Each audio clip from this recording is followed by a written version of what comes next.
नमस्कार. आपण आज बघणार आहोत परत साबुदाणा बटाट्याचे पापड. हे थोडेसे वेगळ्या पद्धतीने करणार आहे. त्यासाठी मी ते अर्धा किलो साबुदाणा घेतलेला आहे. तो मंद आचेवर छान खरपूस भाजून घ्यायचा. थोडासा भाजल्यामुळे थोडा हलका होतो आणि दळायला पण सोपा जातो. मिक्सरमधून जेव्हा आपण बारीक करतो तो पटकन बारीक होतो. साबुदाणा मस्त असं भाजलेला आहे, एकदम छान फुलला आहे.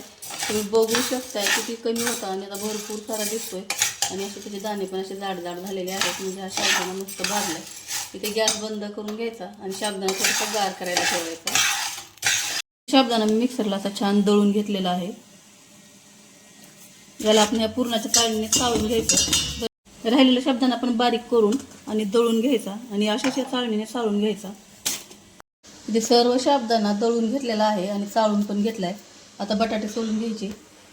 2.5 ते 3 किलो बटाटे आहेत. मस्त असे उकडून घेतलेत, कारण एकदम जास्त उकडू द्यायचं.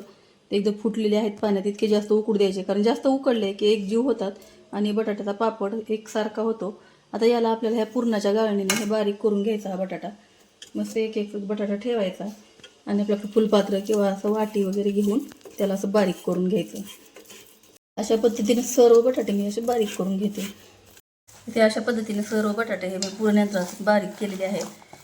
याला छान असं मिक्स करून घ्यायचं.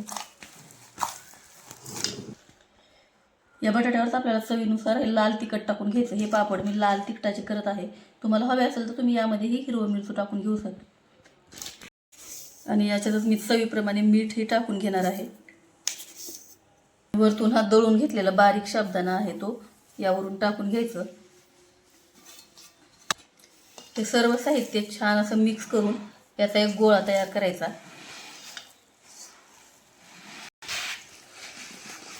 तुम्ही बघू शकताय मस्त असा साबुदाणा तिखट मीठ असं मिक्स करून त्या बटाट्याचा एक छान असा गोळा तयार झालेला आहे.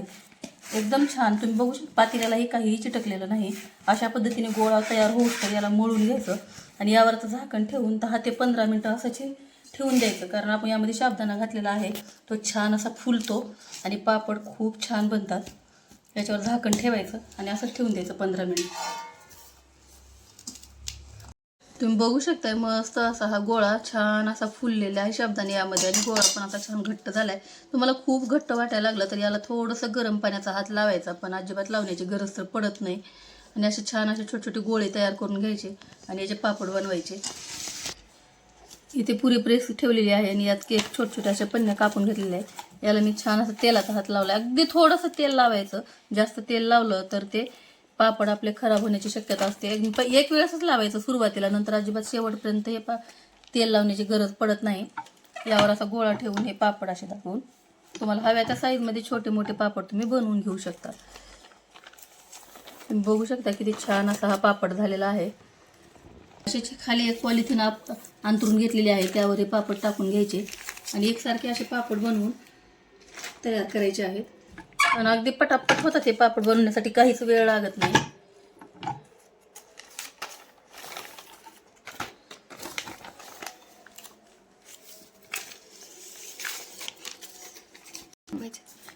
आणि अशाच पद्धतीने मी आता सर्व पापड तयार करून घेणार आहे. तुम्ही बघू शकता आपण बनवून घेतलेले हे साबुदाणा आणि बटाट्याचे पापड, ज्याला आपण वाफ न काढता हे पापड बनवलेले आहेत फक्त मिक्स करून. तर हे पापड पण खायला खूप छान लागतात. दिसायला थोडीशी साबुदाण्याची कणी दिसते, पण तळल्यावर अजिबात दिसत नाही. चवीलाही खूप भारी लागतात. तुम्हाला हे पापड मी अगदी तळून दाखवते. इथे मी तेल गरम करायला ठेवले आणि तेल एकदम जास्त कडकडीत गरम झालेलं आहे.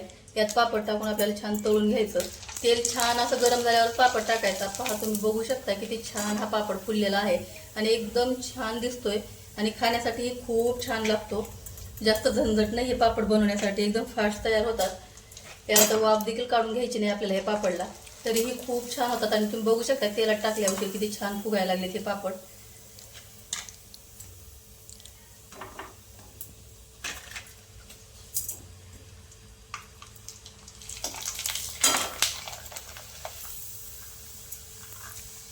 इथे तुम्ही बघू शकता मी तुम्हाला पापड तळून दाखवलाय. याला वाफ देखील न घेता हे पापड बनवलेत आहेत. याची साईज आणि याची साईज बघू शकताय तुम्ही किती छान असा पापड झालेला आहे. आणि हा खाण्यासाठी खूप टेस्टी लागतो. एकदम मस्त आणि खुसखुशीत झालेला आहे. तुम्हाला ही असा पापड आवडला तर तुम्ही ही असा पापड एक वेळ नक्की ट्राय करा. तुम्हाला जरी पापडची रेसिपी आवडली असेल तर व्हिडिओला लाईक करा, शेअर करा. चॅनलवर पहिली वेळ असाल तर चॅनलला सबस्क्राईब करा. व्हिडिओ पाहिल्याबद्दल धन्यवाद. थँक्यू.